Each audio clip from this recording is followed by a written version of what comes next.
Hello friends, இந்த வீடியோவில் என்ன பார்க்க போகிறோம்னா, நேற்று நடந்த சம்பவத்தை பற்றி தான் பார்க்க போகிறோம். நேற்று இந்த நேரத்துலாம் ஒரு செய்தி பரபரப்பாக போய்கிட்டு இருந்தது.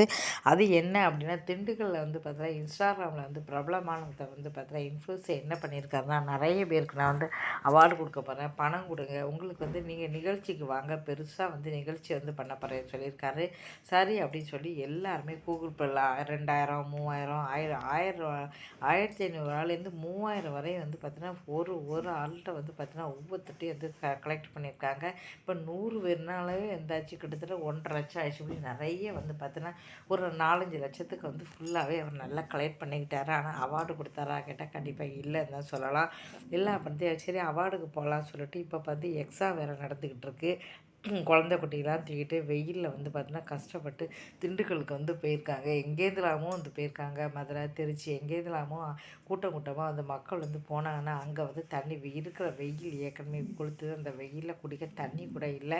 குடிக்க தண்ணி கிடையாது. சரி நம்ம பணம்லாம் கொடுத்துருக்கோம், பெருசாக சாப்பாடு போட போகிறாங்க, மேடை ஏறி அப்படியே அவார்டை கொடுக்க போகிறாங்க, எல்லோரும் ஆயிரக்கணக்காகவே கைதட்ட போகிறாங்க அப்படின்னு சொல்லி கற்பனையோடு போனவங்களுக்கு அங்கே பெரிய அதிர்ச்சியே ஒரு காத்து சொல்லலாம். அங்கே போனவங்களுக்கு குடிக்க ஒரு தண்ணி கிடையாது, சாப்பாடு கிடையாது. மேடையில் பெருசாக அவார்டு கொடுக்குறாங்கன்னு நினச்சா அவார்டு கொடுக்கல, ஒன்றும் கொடுக்கல. நீங்கள் போங்க, நாங்கள் அவார்டை கொரியரில் அனுப்புகிறோம் அப்படின்னு சொன்னாங்களா. இதை பற்றி எல்லாருமே அதிர்ச்சி அடைஞ்சிருக்காங்க. ஏன்னா 4 பேர் முன்னாடி பார்த்தீங்கன்னா அவார்டு அப்படிங்கிறது 4 பேர் முன்னால் பெருமையாக கொடுக்குறது எல்லோரும் கைதட்டுவாங்க. எங்கேயாவது கொரியரில் அனுப்பினா எப்படி தெரியும்? அவங்க தான் சொன்னாங்கன்னா இவங்களுக்கு பார்த்தீங்கன்னா இதை கேட்டு அதிர்ச்சி அடிக்காங்க. உடனே அத்தனை பேருமா சேர்ந்து இவங்க ஏமாத்துறோம் அப்படின்னது அப்போ தான் அவங்களுக்கு புரிஞ்சிருக்கு. நீங்கள் எப்படி ஏமாத்தலாம் சொல்லிட்டு எல்லாருமே கற்றுன்னு கத்தி அவ்வளோ பேர் பார்த்தீங்கன்னா பயங்கரமாக அங்கே பார்த்தீங்கன்னா அங்கே பாதிக்கு பாதி லேடிஸ் தான் வந்திருக்காங்க. கை குழந்தைய தூக்கிட்டு வந்திருக்காங்க. என் புருஷனுக்கு தெரியாமல் நான் பணம் அனுப்பியிருக்கேன், என் வீட்டுக்காரர் வந்தால் கேட்டால் நான் என்ன பதில் சொல்லுவேன்னு சொல்லிட்டு நிறைய பேர் பயங்கரமாக திட்டி அவரை பெருசாக எங்களுக்கு நியாயம் கிடைச்சே ஆகணும் அப்படின்னு சொல்லி பெரிய கலாட்டாவே பண்ணிட்டாங்க. பெரிய கலாட்டா பண்ணோடனே பார்த்தா நாங்கள் போலீஸில் கம்ப்ளைண்ட் பண்ணுவோம்னு சொல்லிட்டு அப்புறம் ரோட்டெல்லாம் மடிப்போம்னு சொல்லி ரோட்டில் போய் உட்காந்துக்கிட்டாங்க. அதுக்கப்புறம் தான் பிரச்சனை பெருசாகி போலீஸ்லாம் அப்புறம் போலீஸ்லாம் வந்தோடனே இவங்க சொல்லியிருக்காங்க, சொல்லி கம்ப்ளைண்ட் பண்ணிட்டாங்க. இவ்வளோ பிரச்சனை ஆகிறதுக்கு என்ன காரணம்? முதல்ல அவார்டு தரேன் அப்படின்னா உடனே நம்பிடுறதா? அவார்டு தரோம் அப்படின்னா அவார்டு அப்படிங்கிறது எப்படி தருவாங்க? நம்ம என்ன சாதனை பண்ணியிருக்கணும் சொல்லி நமக்கு முதல்ல தெரிஞ்சுருக்கணும். நம்ம பண்ண பெரிய பெரிய சாதனை பண்ணவங்களுக்கு தான் அவார்டு கொடுப்பாங்க. இப்போ 2000, 3000 கையில் கொடுத்து அது அவார்டு தரேன் அப்படின்னு சொன்னாங்களா, வாங்கிக்கிறோம். அப்போ நம்ம யோசித்து பார்க்க வேண்டாமா, நமக்கு என்ன அவார்டு தரப்படுறாங்க? நீங்கள் பணம் கொடுங்க, உங்களுக்கு அவார்டு தரேன் அப்படின்னா அது ஒரு பொய்யானது அப்படின்னு அவங்க முதலே யோசிச்சிருக்கணும்.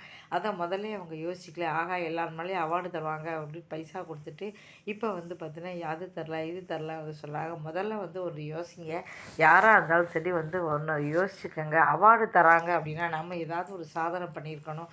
சாதனை பண்ணால் மட்டும்தான் பார்த்தீங்கன்னா அவார்டு கொடுப்போம். சும்மா அவார்டு கொடுக்கறதுக்கு இங்கே பாத்திர கடையிலே நம்ம லோக்கலில் நிறைய கடையிலே விற்கிறாங்களே, அதை வாங்கி நம்மளே வீட்டு வச்சுருக்கலாமே.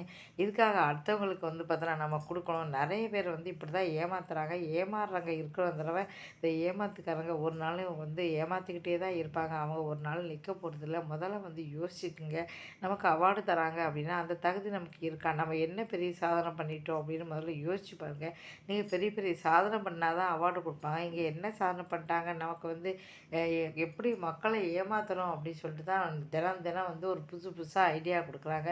அதுதான் ஒரு பெரிய சாதனையாக இங்கே இருக்குது. எப்படி இப்படி நீங்கள் யோசிக்கிறீங்க? மாதிரி டெய்லி ஏதாவது சொல்லி மக்கள்கிட்ட ஏமாத்துறாங்க. முதல்ல இந்த காசை கொடுத்து ஏமாறதை விடுங்க. காசை கொடுத்து ஒருத்தர் அவார்டு தரேன் அப்படின்னு சொன்னாலே அது உண்மையிலே பொய். அவார்டு தரவங்க நமக்கு அவார்டும் கொடுத்து அவங்க தான் காசும் கொடுப்பாங்களே தவிர உங்கள்கிட்டேருந்து காசை வாங்கிக்கிட்டு அவார்டு கொடுத்துட்டு அதுக்கப்புறம் அந்த காசெல்லாம் பார்த்தீங்கன்னா உங்களுக்கு காசு தரமாட்டாங்க. அது ஒரு மிகப்பெரிய ஒரு ஸ்கேமு. அதுக்கப்புறம் தான் எல்லாருக்குமே தெரிஞ்சிருக்கு. அவர் நம்மளை ஏமாற்றியிருக்காரு, இது ஒரு பெரிய ஸ்கேமு. நம்மளையும் ஏமாற்றி பணம் சில பேர் 1500 கொடுத்துருக்காங்க, சில பேர் 2000 கொடுத்துருக்காங்க, சில பேர் 3000 கொடுத்துருக்காங்க.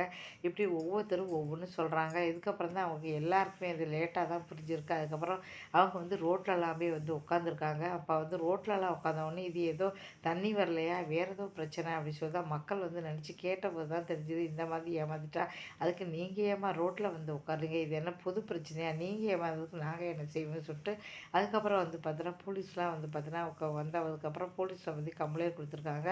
இதுக்கப்புறம் எல்லாருமே அதை திட்டி இப்போ ஆக்ஷன் இருக்குது. இப்போ வந்து பார்த்தோன்னா இவரை வந்து அதுக்கப்புறம் தான் வந்து கூட்டிகிட்டு போயிருக்காங்க. இந்த கூத்தெல்லாம் நடக்கிறதுக்கு என்ன காரணம், நீங்கள் வந்து பார்த்தோன்னா யார் என்ன கேட்டாலும் உடனே கூகுள் பேயில் எதுக்கு பணம் அனுப்புகிறீங்க, நீங்கள் முதல்ல என்ன ஏதுன்னு விசாரிச்சதுலாம் நீங்கள் பணம் அனுப்பணும். டக்குன்னு எதுக்காக அனுப்புவீங்க, என்ன நல்ல காரியமாக வந்து செய்கிறாரு, இது என்ன கோயில் காரியத்துக்கு பணம் கொடுக்க போகிறீங்களா, இல்லை வந்து பார்த்தீங்கன்னா ஏழை எளியங்களுக்கு பணம் கொடுக்க போகிறீங்களா, என்ன வந்து நீங்கள் பணம் கொடுத்துருக்கீங்க, ஏழை எளியவர்கள் எத்தனையோ சாப்பாடு இல்லாமல் இருக்காங்க, அவங்களுக்கு பணம் கொடுக்குறீங்களா, இல்லை எவ்வளவோ பேர் மருந்து கூட வாங்க காசு இல்லாமல் இருக்கா, அவருக்கு பணம் கொடுத்துருக்கீங்களா, எதுக்காக நீங்கள் பணம் கொடுத்தீங்க, டக்குன்னு வந்து அப்படியே வந்து பார்த்தீங்கன்னா நீங்கள் உங்களுக்கு அவார்டு தரேன்னு இருக்காங்க, அதை வச்சு சந்தோஷப்பட்டு அதுக்கு போய் நீங்கள் பணம் கொடுத்துருக்கீங்க, எதுக்காக அப்படி பண்ணுமே, யாருமே ஏமாறாதீங்க. ஒருத்தர் வந்து தராங்க அப்படின்னா அது வந்து ஒரு பொய் தான். அதனால் யாருமே ஏமாந்து யார் பணம் கேட்டாலும் இப்போ புதுசாக யோசித்து மக்களை வந்து ஏமாத்துறாங்க. அதுவும் இன்ஸ்டாகிராமில் நிறைய பேர் ஏமாத்துறாங்க. அதனால் எல்லாருமே கொஞ்சம் கேர்ஃபுல்லாக இருங்க. யார் பணம் கேட்டாலும் அதில் ஏதோ ஒரு விஷயம் இருக்குது அப்படின்னு புரிஞ்சுக்கோங்க.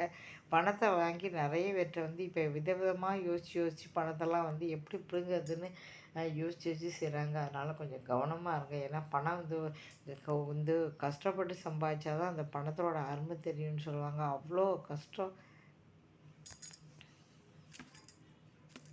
அதனால் பணத்தை வந்து கொடுத்து ஏமாறாதீங்க. என்றைக்குமே வந்து கேர்ஃபுல்லாக இருங்க.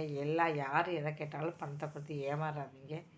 இந்த வீடியோ பிடிச்சா மறக்காமல் சேனலை சப்ஸ்கிரைப் பண்ணி இதுமாதிரி நிறைய வீடியோக்கள் போட்டிருக்கேன். மோட்டிவேஷனல் வீடியோ தொடர்ந்து பார்த்து ஆதரவு கொடுங்க. நன்றி, வணக்கம்.